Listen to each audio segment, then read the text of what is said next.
बिस्मिल्लाहिर्रहमानिर्रहीम।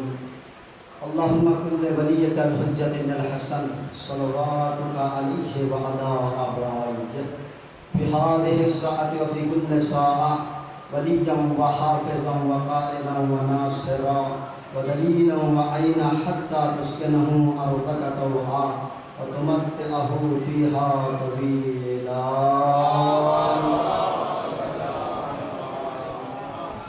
रब्बि इश्रह ली सदरी व यस्सिर ली अमरी वहलुल उक़दतम मिन लिसानी यफ़क़हू क़ौली। अल्हम्दुलिल्लाहिल्लज़ी हदाना लिहाज़ा व मा कुन्ना लिनहतदिया लौला अन हदानल्लाह। लक़द जाअत रुसूलु रब्बिना बिल हक़्क़ अस्सलातु वस्सलामु व तहिय्यतु वल इकराम व अला सय्यिदिल अस्लिन मा फिल वजूद सिर्रुल्लाहि फी कुल्लि मौजूदिन नुक़्तति दायरतिल वजूद साहिबिल लिवाइल हम्द वल मक़ामिल महमूद मौला व मौला अल-थक़लैन जद्दिल हसन वल हुसैन अबिल क़ासिम मुहम्मद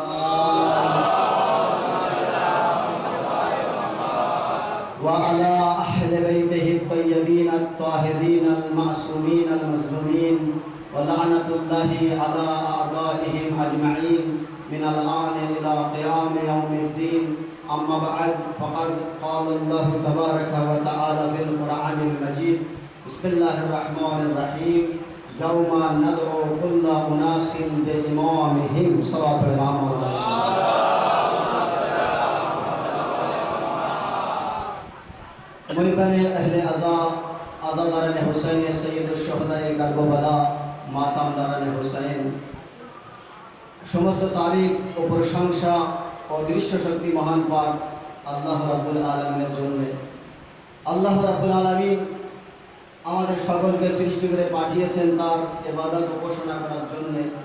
যে ব্যক্তি আল্লাহর ইবাদত ও উপাসনা করে দুনিয়া থেকে যাবে, আল্লাহ পাক তার পরিবর্তে তাকে জান্নাত প্রদান করবে, এবং যে ব্যক্তি আল্লাহ রাব্বুল আলামিনের হুকুমের অমান্য করে দুনিয়া থেকে যাবে, আল্লাহ পাক তার পরিবর্তে তাকে জাহান্নামের আগুনে নিক্ষেপ করবে। সাল্লাল্লাহু আলাইহি মুহাম্মদ।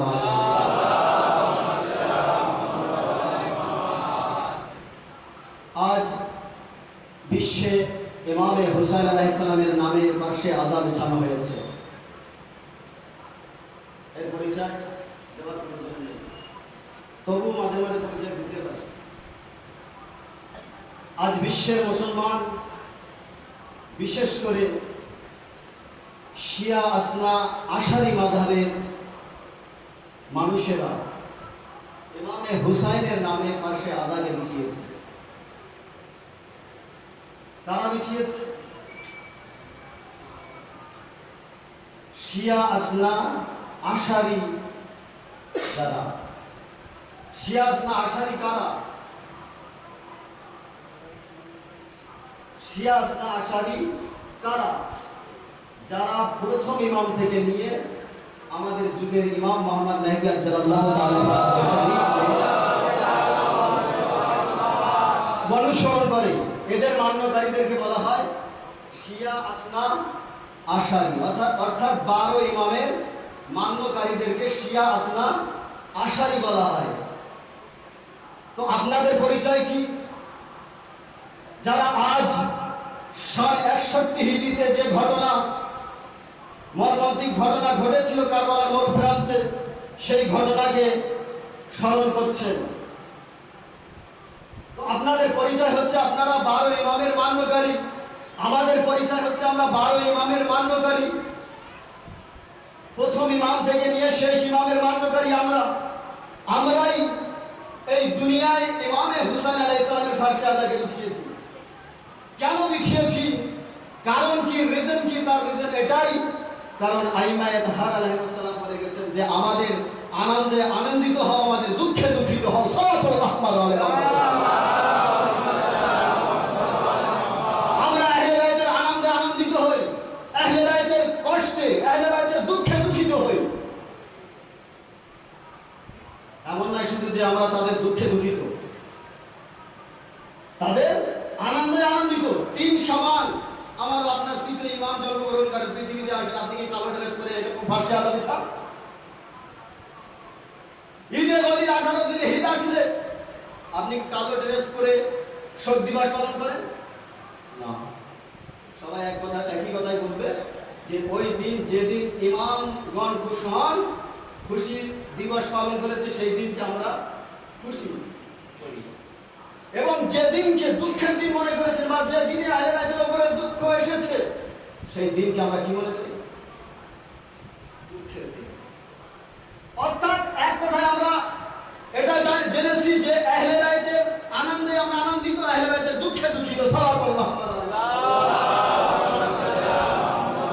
তো আমাদের পরিচয় কি? আমাদের পরিচয় হচ্ছে আমরা আহলে বাইতের মান্যকারী। কারণ আল্লাহ রাসূল বলে গিয়েছেন, ইন্নী তারিকুন ফীকুম মুস্তাকলাইন কিতাবাল্লাহি ওয়া আয়াতাতি, আমি তোমাদের মাঝে দুটি গুরুত্বপূর্ণ জিনিস রেখে যাচ্ছি, একটি কোরআন আর একটি আহলে বাইত।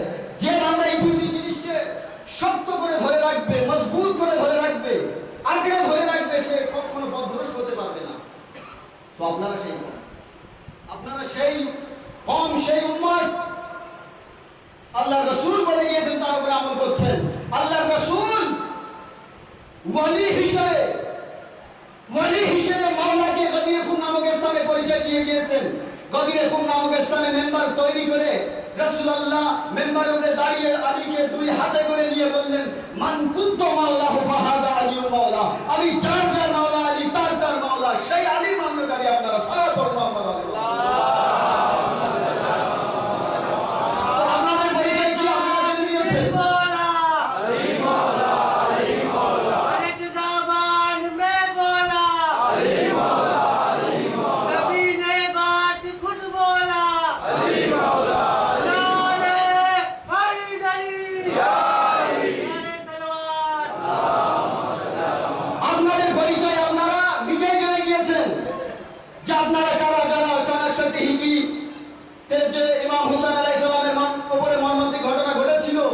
সেই ঘটনাকে স্মরণ করছেন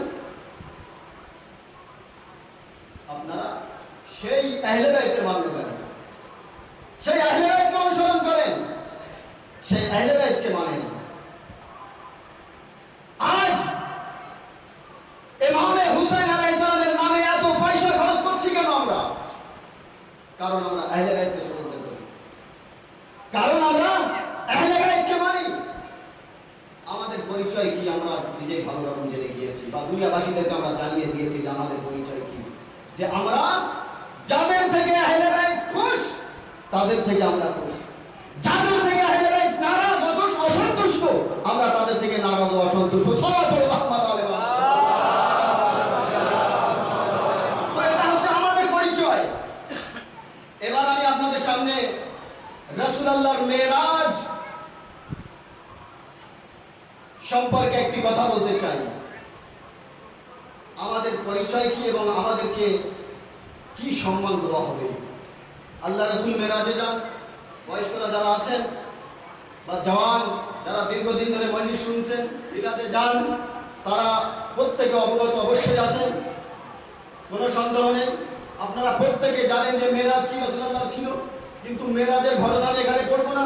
আমি শুধু জাস্ট আপনাদের জানাতে চাই যে মেরাজে গিয়ে আমাদের সম্পর্কে রাসূলুল্লাহ কি দেখে এসেছেন। কাদের সম্পর্কে? আলীর চাহনেওয়ালাদের, শিয়া না আশারি, শিয়াদের না। শিয়া বলবেন না, এক কথা শিয়া বললে অনেকে ফেসে যেতে হবে। শিয়া সবসময় পরিচয় দেবেন কি? নিজের পরিচয় দেবেন কি? শিয়া, আসনা, আশারি, 12 ইমামের মান্যকারী দিয়ে পরিচয় দেবেন। শিয়া না, শিয়া আসনা আশারি পরিচয় দেবেন, তাহলে মুক্তি পাবেন, আন্দোলনে মুক্তি পাবেন না। একবার সাল্লাল্লাহু আলাইহি ওয়া সাল্লাম। আল্লাহ রাসূল মেরাজে যান। মেরাজ আপনারা জানেন, মেরাজ সম্পর্কে করতে চাই। মেরাজে যান, জিবরাইল সঙ্গে থাকেন। জিবরাইল আমিন রাসূলুল্লাহকে নিয়ে মেরাজে সফর করাচ্ছেন। বিভিন্ন জায়গায় বিভিন্ন স্থানে রাসূলুল্লাহকে ঘোরাতে নিয়ে যাচ্ছে। আল্লাহ রাসূলের নজরে একটা গাছ পড়ল। গাছের একটা গাছ, বাড়িতে গাছ লাগানো হয়, গাছে কি হয়? ফুল হয়, ফল হয়, তাই না? বাড়িতে কোনো তো খারাপ গাছ লাগানো হয় না, ফুল হবে, ফল হবে। আল্লাহ রাসূল এমন একটি গাছ দেখলেন যে গাছের ফুল ফলের জায়গায় ছিল গম না, মুক্ত, আর ফুলের জায়গায়, এবং ওই ডালের চারিদিকে হুর ছিল। এবং হুর শর্টকাটে বলছি, যেহেতু আমি বেশ সময় নিতে পারবো না আপনাদের সামনে, আমার অনেক কিছু বলতে হবে আপনাদের সামনে। সাল্লাল্লাহু আলাইহি ওয়াসাল্লাম। নিচে ছিল ঘোড়া, সুন্দর ঘোড়া, উঁচু ঘোড়া। আল্লাহ রাসূল জিবরাইলকে জিজ্ঞাসা করলেন, জিবরাইল, অবাক কাণ্ড, গাছে ফুল হয়, ফল হয়, কিন্তু এই গাছটা অন্যরকম দেখছি।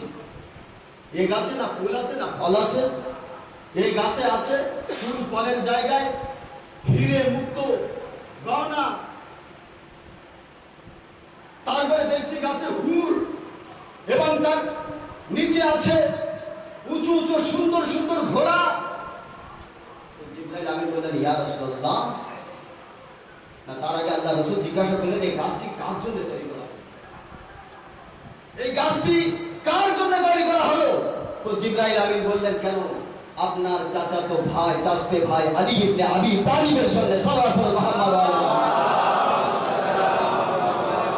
আপনার ভাই, আপনার ওয়াসি, আপনার জানুসি, আপনার খলিফা আলীর জন্য তৈরি করা হলো। কেন, কারণ কি?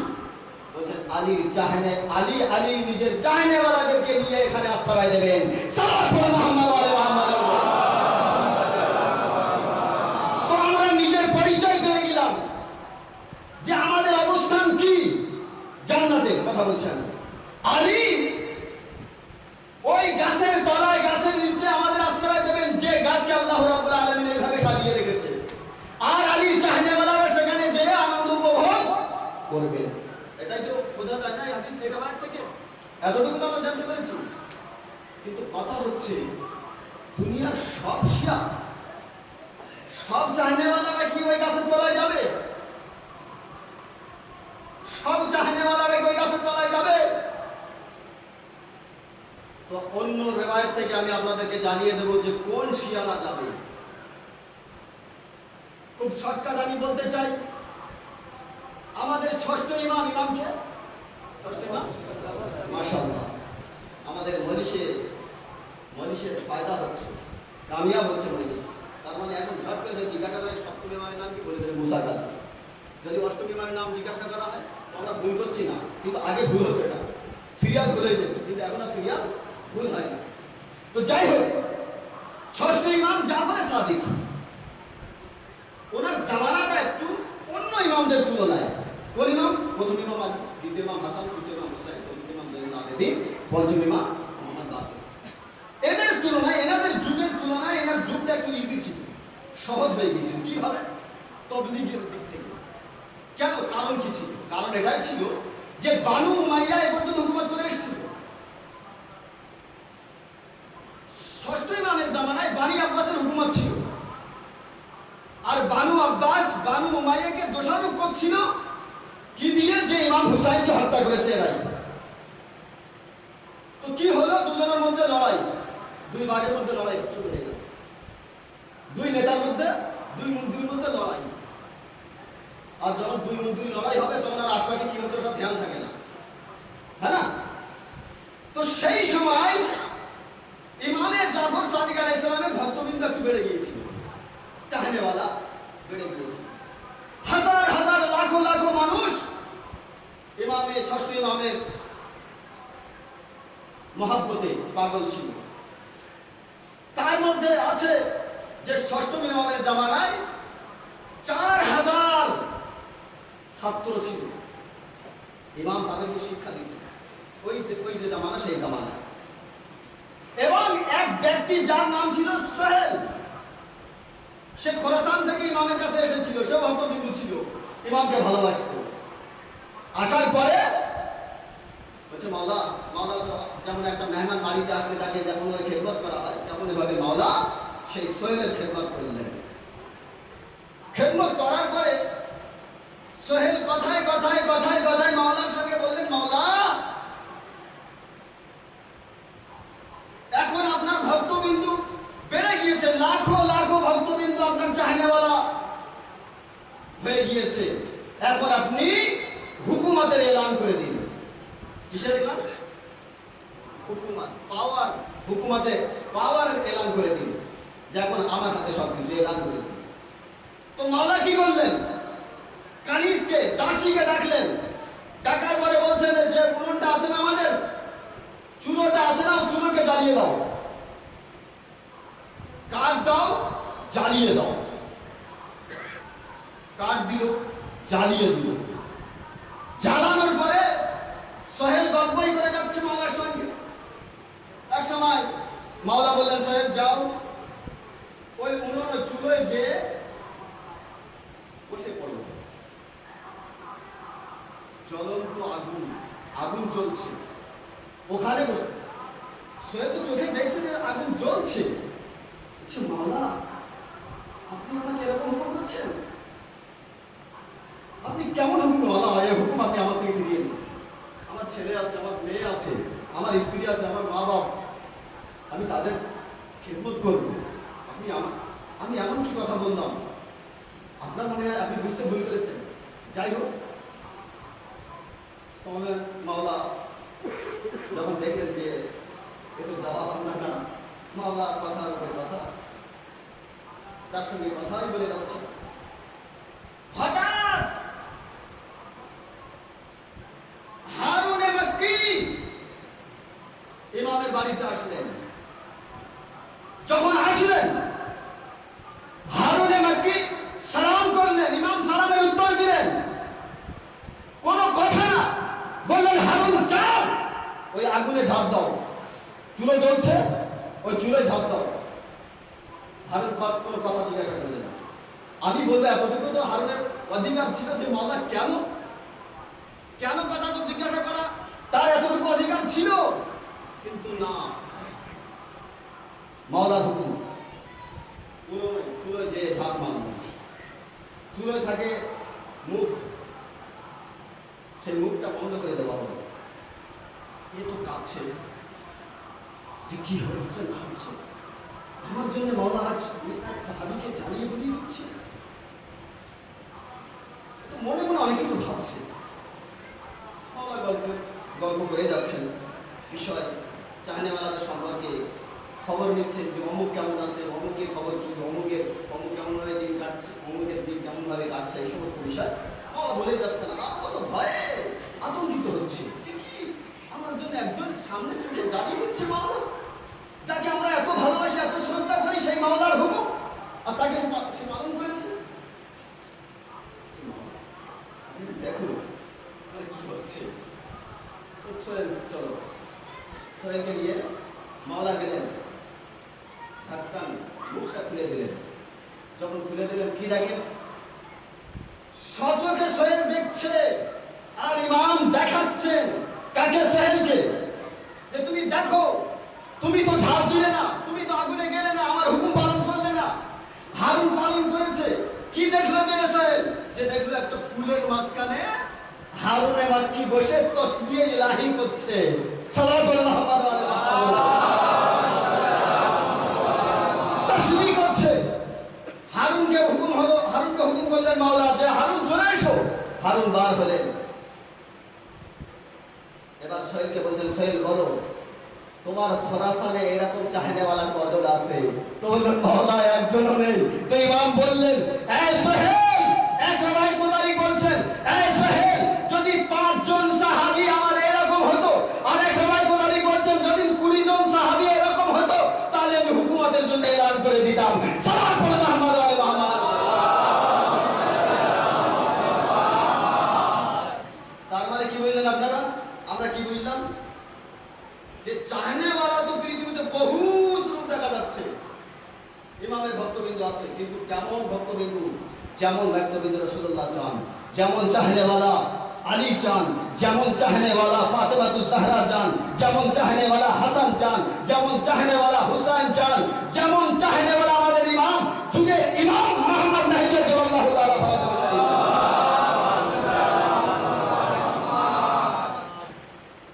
আজ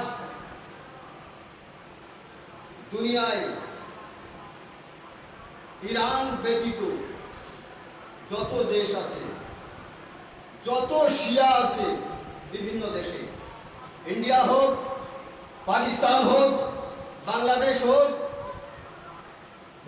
মহাসাগরীয় কোনো দেশ হোক বা আফ্রিকা কোনো দেশ হোক, ইউরোপ কোনো দেশ হোক, যেখানে যত শিয়া আছে সমস্ত শিয়া 12 ইমামের মান্যকারী শিয়া ইরান দেশ নিয়ে গর্ব করে কি করে না? আপনারা একমত আছেন? ওদের খুশিতে, ইরানের খুশিতে এই বিভিন্ন দেশে যে সমস্ত শিয়ারা আছে সব খুশ হয়, আর ওদের দুঃখে সবাই দুঃখিত। একমত তো সবাই নাকি? না ভুল বলছে মেম্বার থেকে? হ্যাঁ, একবার জোরে সালাম করুন মোহাম্মদ আলী মোহাম্মদ। আমি একটু সময় দেব আপনাদের। যদি বলেন যে ইরানকে নিয়ে আমরা প্রত্যেক দেশের শিয়া আসনা আশারি মাযহাবে অন্তর্ভুক্ত যারা সবাই গর্ব করি,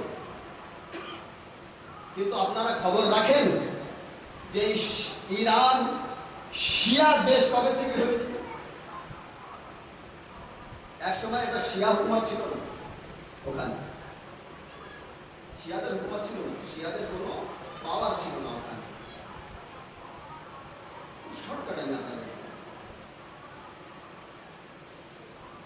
এক বাদশাহ ছিল যার নাম ছিল বান্দা খোদা, সুলতান মোহাম্মদ বান্দা খোদা। সেই বাদশাহ রাগান্বিত হয়ে বাড়ির মধ্যে ঝগড়া করে, স্ত্রীর সাথে ঝগড়া করেছিল। ঝগড়া করতে করতে, ঝামেলা করতে করতে নিজের স্ত্রীকে বলেছিল তালাক তালাক তালাক। কি বলেছিল? তালাক তালাক তালাক। যেহেতু শিয়া ছিল না, যে মাযহাবে ছিল, যে মাযহাব, সেই মাযহাব মোতাবেক দেখা যাচ্ছে স্ত্রী তালাক হয়ে গিয়েছে, স্ত্রী তালাক হয়ে গিয়েছে।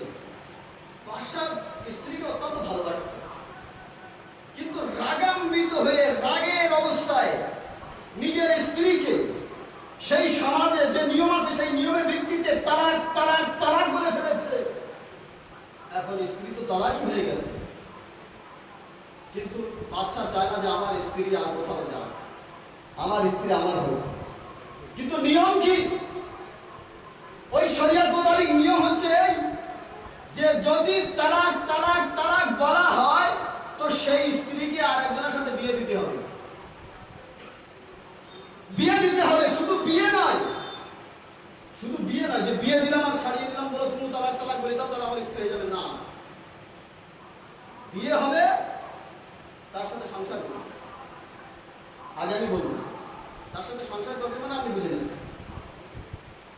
তারপরে সে তালাক দেবে, তালাক দেওয়ার পরে ইদ্দত পালন করবে। যে সময় বাধা হয় তালাকের পরে সেই সময়কে পালন করবে।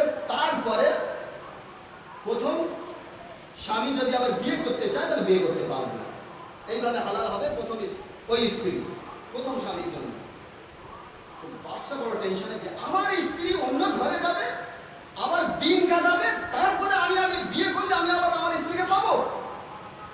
দেখো মোল্লাদের দরবার সাজানো হলো, মোল্লারা আসুন, মোল্লাদের সামনে হুকুম রাখা হলো, কথাটি রাখা হলো। মোল্লারা একই কথা, বাদশা আপনি কি করে দেবেন? আপনি এরকম করে কি প্রকাশ করে দেবেন? ফতোয়া কি আছে? না, একে হালাল করতে এইভাবে ছাড়া কোনো লাইন নেই, এইভাবে ছাড়া কোনো লাইন নেই। বাদশা খুব চিন্তায় পড়ে গেল। যাও, যা সে কাজে চলে যাও। ওয়াজির ছিল বাদশা, সে ওয়াজির আহলে বাইতের জানেওয়ালা ছিল। সে বাদশার কানে কানে এসে বলছেন যে বাদশা, আপনি তো 4 মাযহাবের ইমামদেরকে, চার মাযহাবের মুল্লাদেরকে ডেকেছেন, মৌলবীদেরকে ডেকেছেন। আরেকটি মাযহাব তো আছে, জাফরি নামক এক মাযহাব আছে, তাদের মুল্লাদেরকে একটু ডাকা হোক, দেখা যাক কি হয়। আমার যতদূর ধারণা, ওয়াজির এইভাবে বলছে বাদশাকে, আমার যতদূর ধারণা যে মনে হয় আপনি আপনার স্ত্রীকে পেয়ে যাবেন, অন্যের হাওয়ালে করতে হবে না। তাই এরকম কোনো বিষয় আছে না? বিষয় আছে? বললো হ্যাঁ আমি জানি তো এতটুকু। কিভাবে হাল হবে? ডাকতে হবে। সে কিন্তু ডাকতে গেলে তো অনেক দূর থেকে আনতে হবে। কোথায়? সে নাজাফে, ইরান আর নাজাফ, ইরাকে নাজাফ, মাওলা আলী রাজা যেখানে নাজাফে কোনো অসুবিধা নেই, যেহেতু বাদশাহ, পয়সা তো কোনো কমতি নেই। ঠিক আছে, নিয়ে আসা হোক। ওজির কি করলেন? খরচ যত খরচ হয় তত খরচ জাফরি মাযহাবের উলামাকে আনার জন্য, আলিমে দ্বীনকে আনার জন্য নাজাফে আসামে চলে আসলেন। এসে কাকে নিলেন?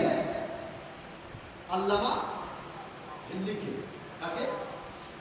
বড় বড় আলিমে দ্বীন ছিলেন আমাদের আল্লামা হিল্লি। উনি মাত্র 12 বছর বয়স ছিল। সেই সময় উনি মুজতাহিদের যে স্থান মর্যাদা, মুজতাহিদের যে মূল্যায়ন হয় আমাদের সমাজে, সেই রকম ক্যাটাগরিতে বা সেই রকম জায়গায় এসে গিয়েছিলেন। কত বছর বয়সে? 12 বছর বয়সে। আল্লামা হিল্লিকে নিয়ে আসা হলো কোথায়? ইরানে। দরবার সাজানো হয়েছে, কারণ বাদশার মনে মনে একটু আনন্দ আছে যে আসবে তার জন্য আমার একটু অনেক সুবিধা হবে, আমি যেটা চাই সেটাই হয়তো হবে।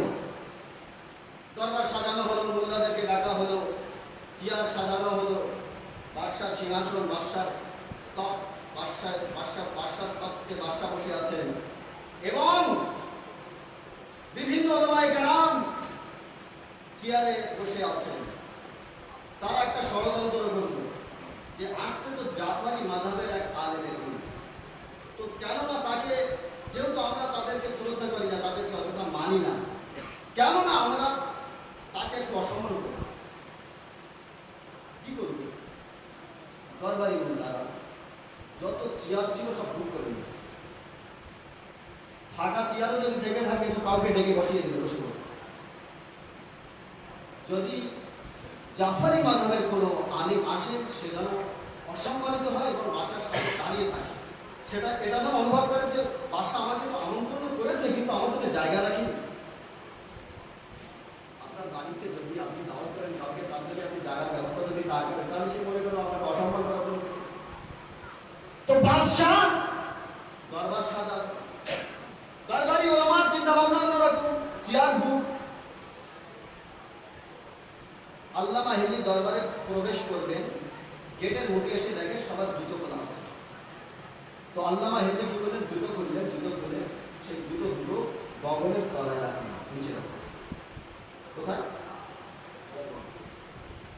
বগলের নিচে রেখে দরবারে প্রবেশ করছে। কাকে ডেকেছে?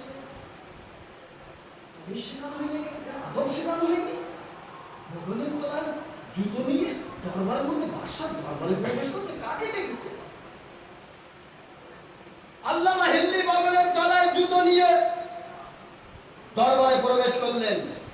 চারিদিকে ঘুরে ফিরে দেখলেন যে কোথাও তো আমার বসার জায়গা নেই। একটা জায়গা খালি আছে, সে জায়গা হচ্ছে বাদশার পাশের জায়গা।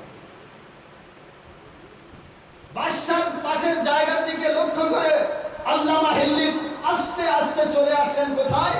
বাদশার পাশে এসে বসে পড়ল। সবাই নিজের একের সঙ্গে কথা বলতে শুরু করল। কেমন ব্যক্তিকে ডাকা হলো, কেমন আলিমে দ্বীনকে ডাকা হলো, একটা তোটুকু তামিজ নেই যে জুতো কিভাবে রাখতে হয়, জুতো কোথায় রাখতে হয় বা কোথায় সে বসতে হয়। বাদশার পাশে এই আওয়াজ বাদশা চেয়ারে বসে পেয়ে গেছে যে আমার পাশে এরকম আলোচনা হচ্ছে। তো বাদশা মনে মনে ভাবছে যে আমার ওয়াজির কি করলো, কাকে ডেকে নিয়ে আসলো। যাই হোক, বাদশা সরে বসে জিজ্ঞাসা করছে, বলো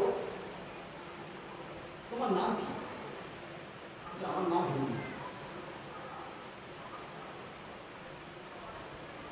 বলছে তুমি পড়াশোনা করেছো? হ্যাঁ, কেন পড়াশোনা করেছো? তোমার ওস্তাদ তোমাকে আদব শেখাই? তোমার ওস্তাদ, তোমার মাস্টার তোমাকে আদব শেখায়নি? কেন, কি হয়েছে? তুমি পাশে এসে বসে পড়েছে। তো আল্লামা হিলি জোর আওয়াজে বলতে লাগলেন, এই বাদশাহ, কেন জোর আওয়াজে বলতে লাগলেন? যাতে সবাই শুনতে পায়। যে বাদশাহ, আমি দরবারে প্রবেশ করলাম, দেখলাম যে সব চেয়ার বুক, আপনার পাশের জায়গা খালি পেলাম, ওখানে এসে বসে গেলাম। কেন? কারণ কোরআন বলছে যে প্রোগ্রামে যাও, যেখানে জায়গা খালি পাও সেখানে যেয়ে বসো। আমি আপনার পাশের জায়গা খালি পেয়েছি, আপনার পাশে এসে বসে পড়েছি। সাল্লাল্লাহু আলাইহি মুহাম্মদ আলাইহি মুহাম্মদ, আপনার পাশে এসে বসে পড়েছি। তারপরে তা তো ঠিক আছে, কিন্তু তুমি বলো, তুমি বগলের তলায় জুতো নিয়ে এসেছো। আমরা সবাই দরবারি উলামা, আমার মন্ত্রী সবাই জুতো খুলে গেটের বাইরে জুতো খুলে ভিতরে প্রবেশ করেছে। তুমি বগলের তলায় জুতো নিয়ে আসো? হ্যাঁ, কিন্তু আমি তালেব ইলম, আমি এখন শিক্ষা অর্জন করছি। আর তালেব ইলম হলে মুশকিল করলে বাবা মাকে, এখনকার সময় হিসেবে আমি আপনার উদাহরণ দিচ্ছি, বাবার ফোন করা হয়, বাবা আমার একটা জুতোর পয়সা লাগবে, পাঠিয়ে দেন, জামার পয়সা লাগবে, পাঠিয়ে দেন। এখনকার যারা ছাত্র পড়তে যায় তারা ফোন করে, পয়সার সংকট হলে, পয়সা কম পড়ে গেলে তখন ফোন করে।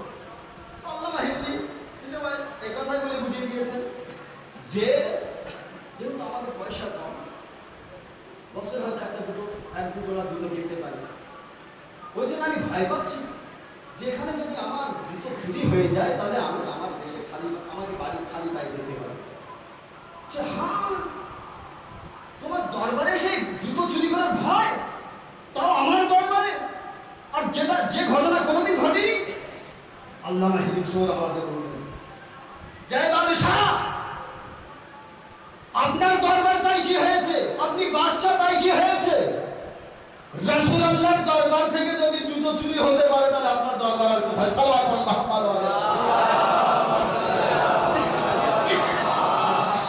কি ব্যাপার? রাসূলুল্লাহর জামানায় রাসূলুল্লাহর দরবার থেকে জুতো চুরি? হ্যাঁ, জুতো চুরি করেছে কে? কেন? ওই ইমামে হানাফি সাহেব।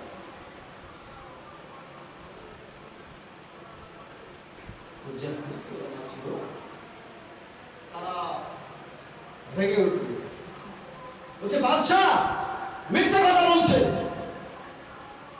বেটা তুমি ভুল বলছো নাকি? না, কেন ভুল বলবো? কেন?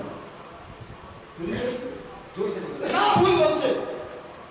জিজ্ঞাসা করেন কারণ, কি কারণে ভুল বলছে? কারণ ওই জামানায় আমার ইমাম ছিল না, রাসূলুল্লাহর জামানায় আমার ইমামই ছিল না। 85 বছরের পর থেকে, একজন 85 বছরে জন্ম হয়, একজনের 80 বছরে জন্ম, একজনের 95 বছরে জন্ম, একজনের 134 বছরে জন্ম, আর এক সাহেবের 150 হিজরিতে জন্ম। রাসূলুল্লাহ চলে গেছেন কত হিজরিতে? 11 হিজরিতে না? আর জন্ম হচ্ছে এদের কবে থেকে? এই চারজনের, হানাফি, শাফি, মালিকি, হাম্বলি, এই চারজনের জন্ম কবে থেকে? 80 হিজরি একজনের, 95 হিজরি, আর একজনের 134 হিজরি, আর একজন জন্মগ্রহণ করেন কবে? 150 হিজরিতে। তাহলে কেউ নেই রাসূলুল্লাহর জামানায়। আছে কেউ? কেউ নেই। হানাফি ওলামা দেখেন রাসূলুল্লাহর জামানায় ছিল না, মিথ্যা কথা বলছে। তো আল্লামা আমি ভুল করে ফেলেছি, ও শাফি, ইমামে শাফি ছিল, ইমাম শাফিঈ যে ওলামা কেরাম ছিল তারা রেগে গেল। বাদশাহ কি ভুল বলছে? কারণ জিজ্ঞাসা করা হলো, আমার ইমাম ছিল না। এইভাবে হানাফি ওলামা, শাফিঈ ওলামা, মালিকি ওলামা সবাইকে জিজ্ঞাসা করা হলে সবাই বলে মিথ্যে কথা বলছে। আল্লামা হিন্দি বলছেন, এই বাদশাহ, আপনি কার শরীয়ত নিতে চান? যারা আল্লাহর রাসূলের ওয়াফাতের পরে প্রায় 100 বছর পরে এসে শরীয়তকে লাগু করেছে, যারা রাসূলুল্লাহকে দেখেনি তাদের শরীয়তের উপর আমল করতে চান, না ওই ব্যক্তির শরীয়তের উপরে যে ব্যক্তি রাসূলুল্লাহর সঙ্গে মক্কায় ছিলেন, যে ব্যক্তি রাসূলুল্লাহর সঙ্গে মদিনায় ছিলেন, যে ব্যক্তি রাসূলুল্লাহর সঙ্গে ফারসে ছিলেন, যে ব্যক্তি রাসূলুল্লাহর সঙ্গে আরশে ছিলেন? সাল্লাল্লাহু আলাইহি ওয়া সাল্লাম।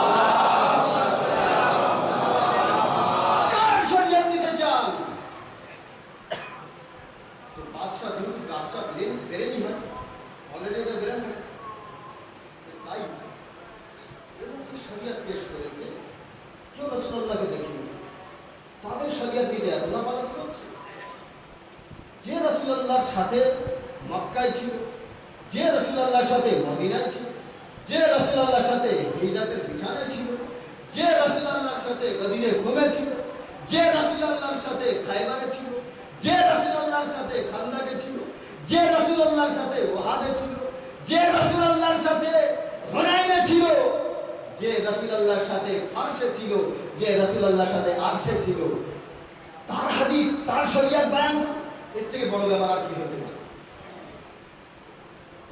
বাদশা ঠিক আছে, আমি জায়গায় এসে গেছি, আমি যেটা চেয়েছিলাম সেটা আমি পেয়ে গেছি, যাও তোমরা নিজের বাসায় চলে যাও। হিন্দি এবার একটু আপনি আপনি কথা শুনবেন, এতক্ষণ দুই টাকার হচ্ছি। আল্লাহ হিন্দি আপনি বলুন যে আমার একটা সমস্যা কি, আমি আমার স্ত্রীকে রাগান্বিত করে তালাক দিয়েছি, তালাক তালাক তালাক। তো আল্লামা হিন্দি বললেন যে আপনি যখন নিজের স্ত্রীকে তালাক তালাক তালাক বলেছিলেন সেই সময় কি নিজের ইচ্ছায় তালাক দিয়েছিলেন, স্বইচ্ছায়, নিজের মসজিদে, নিজের খুশিতে? আচ্ছা, তালাক যখন আপনার স্ত্রীকে তালাক দিয়েছিলেন তো আরবিতে তালাক করেছিলেন? আচ্ছা, আপনার স্ত্রীকে যখন তালাক দিয়েছিলেন তো দুজন সাক্ষী যে আপনার সামনে ছিল, পাশে ছিল, দুজনকে সাক্ষী করে আপনার স্ত্রীকে তালাক দিয়েছিলেন? বললেন না। তো বললেন যখন এই তিনটি শর্তই নেই, আপনার তালাক হয়নি, আপনার স্ত্রী রইল। সাল্লাল্লাহু আলাইহি মুহাম্মদ ওয়া আলি মুহাম্মদ।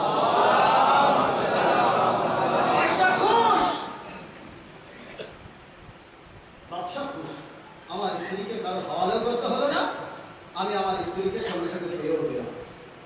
খুশ, আমি তোমাকে গিফট দিতে চাই, অনেক কিছু উপহার দিতে চাই।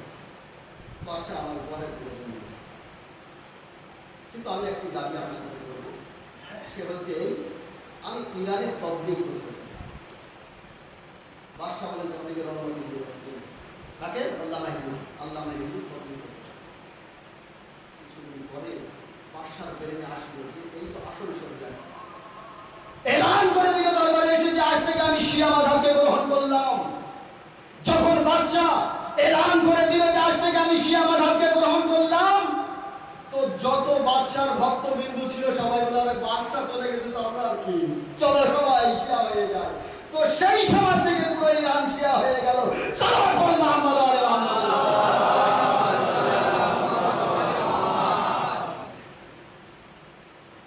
শিয়া, সেই শিয়াদেরকে নিয়ে আমরা বিভিন্ন দেশে যে সমস্ত শিয়ারা আছি সব গর্ব করি, তাদের নিয়ে গর্ব, কিন্তু তাদের ব্যবহার, তাদের ক্যারেক্টার, আচরণ কি আমরা খুব কম লক্ষ্য করি।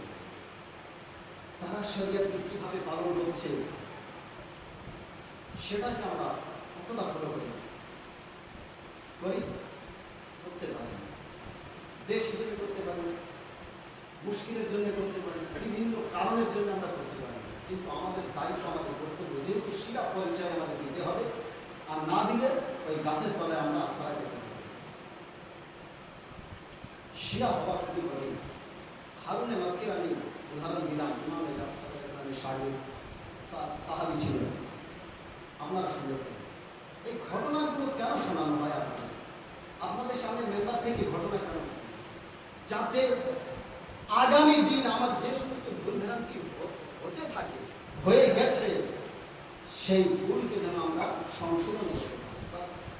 এই ছাড়া কিছু, যদি আমরা নিজের ভুলকে সংশোধন করে নেই তাহলে কামিয়াব, এই মজলিস কামিয়াব। ইমামে হুসাইনের শাহাদাত কামিয়াব, ইমামে হুসাইনের শাহাদাত কামিয়াব। ইমামে জয়নুল আবিদিন আলাইহিস সালামের হাতে হাত করি, পায়ে বেড়ি, গলায় গম পরা, জনাবে জাইনাবের পর্দা কাড়া, সকিনার গালে তামাচা, চড় খাওয়া, সব কামিয়াব যদি আমরা নিজেকে পরিবর্তন করতে পারি। আজকে মানা করা মাসাইলের দুই একটা বলে আমি সমাপ্ত করবো, বেশি সময় না নিই। মানুষ সব সময় ওই দিকটা গ্রহণ করে, ওই দিকটা বেছে নেয় যেদিকে পয়সা থাকে সবসময়, যেদিকে লাভ পাবে সেই দিকে মানুষ সবসময় ছুটতে থাকে। কিন্তু কারবালার মরুগ্রামে একজনের সব ছিল, ধন সম্পদ এবং প্রধান সেনা হিসেবে ক্ষমতা ছিল, পাওয়ার ছিল। তারপরেও হৃদয়ের মধ্যে, মনের মধ্যে একেবারে ভালোবাসা তাকে, তার কলেজাকে কেটে নিচ্ছিল যে আমি কেমন ভুল দিকে পা রেখেছি বা আমি ভুল পথে আছি। কে ছিল জানেন? জানাবে আজ কারবালায় যত ঘটনা ঘটেছে যদি কারণ জানা হয় তো একটাই কারণ, সে কারণ হচ্ছে জানাবে হুর ইমামে হুসাইনের কাফেলাকে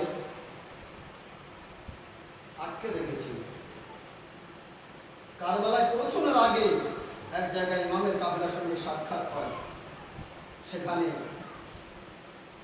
ইবনে জিয়াদের তরফ থেকে প্রধান সেনা হিসেবে 1000 লস্কর দিয়ে হুরকে পাঠানো হয় ইমাম হুসাইনের কাফেলাকে গ্রেফতার করার জন্য, আটকানোর জন্য।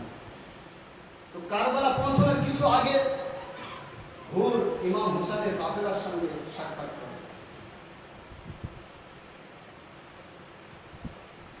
ইমাম হুসাইন জানেন যারা এসছে সব আমার শত্রু, আমার বিরুদ্ধে এসছে, আমাকে আটকাতে এসছে, আমাকে ধরার জন্য এসছে। আল্লাহ ইমাম হুসাইন চোখে দেখলেন যে 1000 সৈন্য আছে, তারা বিপাশায় সব কষ্ট পাচ্ছে। ইমাম হুসাইন আব্বাসকে বললেন, ওই যে সেনারা আছে না, ওদেরকে পানি দিয়ে দাও। আব্বাস কি করলেন? সাহাবাদেরকে দিয়ে ঘুরে ওই 1000 সৈন্য সবাইকে পানি পান করালেন।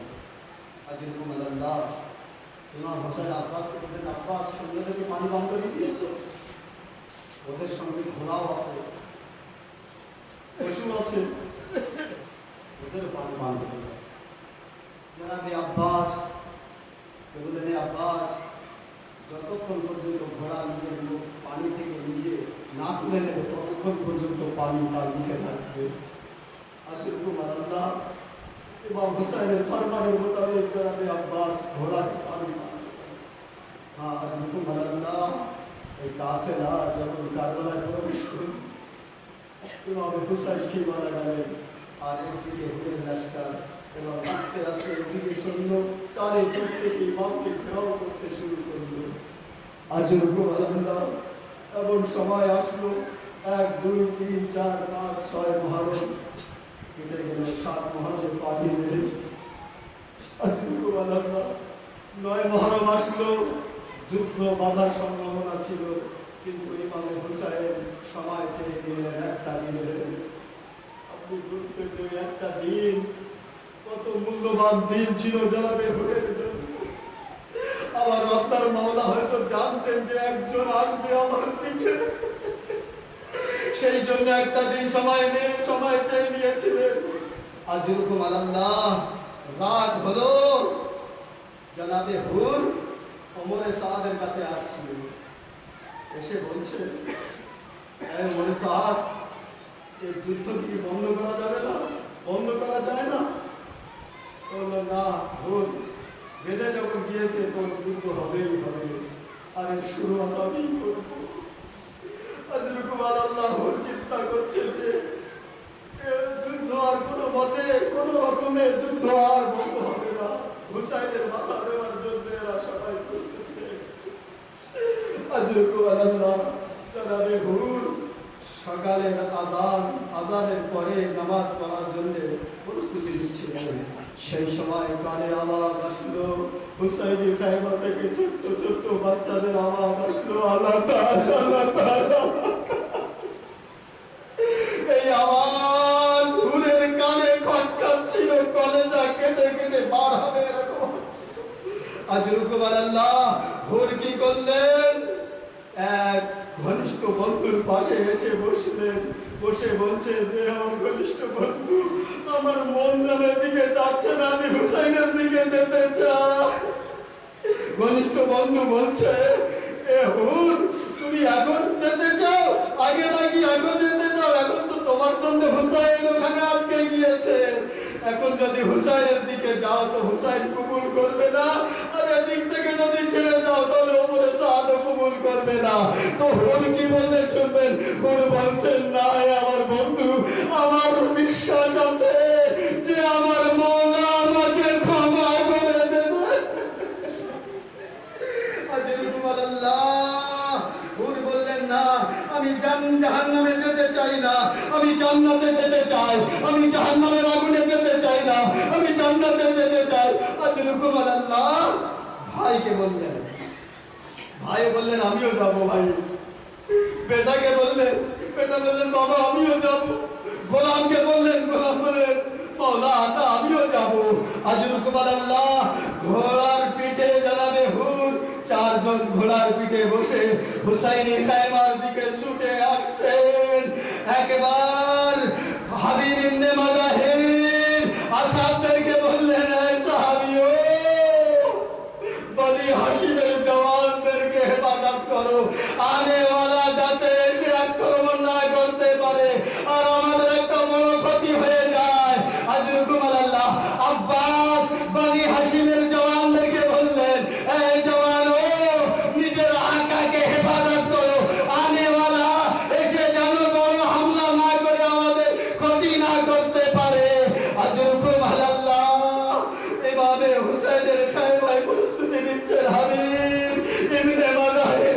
আমি বলবো, হাবিব কিছুক্ষণ পরে এই জওয়ান যাদের হেফাজতের কথা বলছেন বনি হাশিমের এক এক যুবক শহীদ হবে। কারোর বুকে পয়সা লাগবে, কারোর লাশকে পামাল করা হবে, কারোর গলায় তীর মারা হবে, কারোর বাজু কাটা হবে। আজরুকুম আল্লাহ মাসাইব শেষ করতে চলেছি। আজরুকুম আল্লাহ জানাবে হুর হুসাইনি খায়মা থেকে বেশ কিছু দূরে এসে ঘোড়াকে দাঁড় করালেন। দাঁড় করিয়ে ঘোড়ার পিঠ থেকে নেমে হাতে রুমাল বাঁধলেন। রুমাল বেঁধে হুসাইনি খায়মার দিকে দুই হাত করে বললেন, ও আমার আকা হুসাইন, ফাতেমার কলিজার টুকরো, রাসূলের নওয়াসা হুসাইন, আমাকে ক্ষমা করে দিন। আজরুকুম আল্লাহ এই আওয়াজ পেয়ে হুসাইন আসহাবদেরকে নিয়ে ঘোড়ার পিঠে বসে হুর পর্যন্ত গেলেন। হুর ছুটে আসলেন, মাওলা ঘোড়ার পিঠে ছিলেন।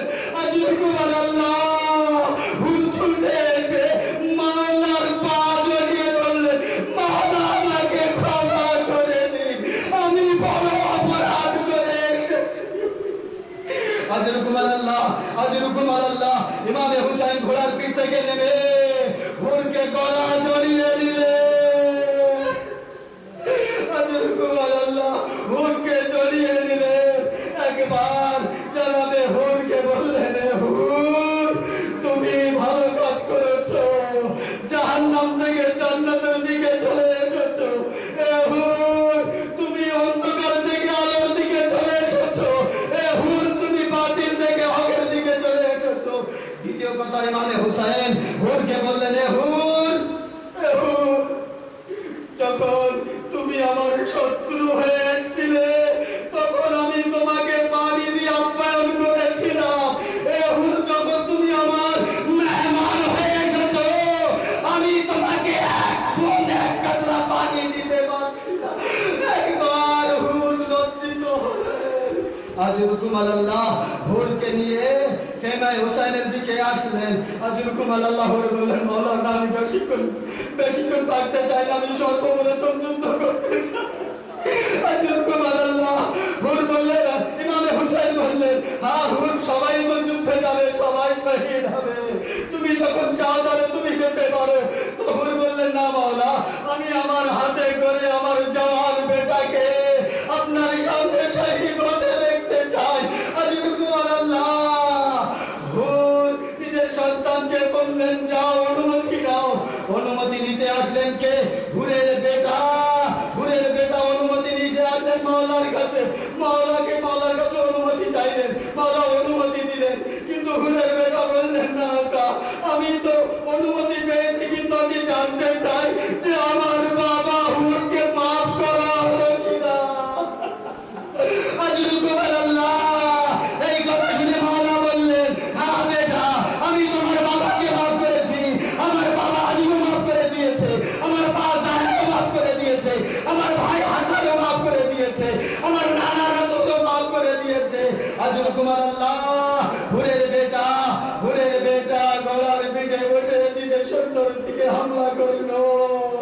এমন সময় এক লোহরের বেটা গলার পিঠ থেকে জমিনে পড়ে গেল, আওয়াজ দিল, ইয়া বাতা হুয়া দিগনি, ও আমার বাবা আমাকে সাহায্য করুন।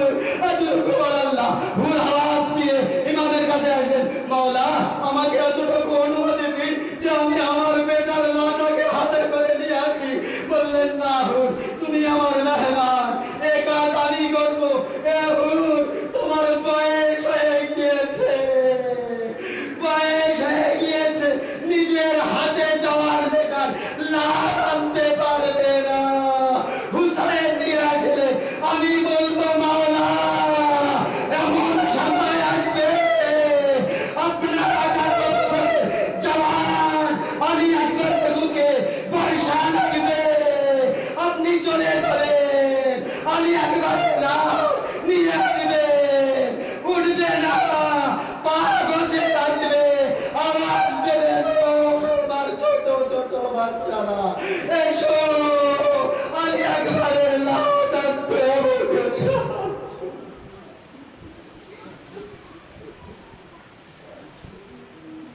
سيعلم الذين ظلموا أنهم بسببهم ينقلبون فضلا بحق المعروف والمعروف والسلام والسلام আমাদের ছোট্ট ছোট তোমার দরবারে কবুল করুন। পরদিগার بحق المعروف والمعروف والسلام পাশে আল্লাহ সরকার আল্লাহ আমাদের সকলে ছোট বড় গুনাহ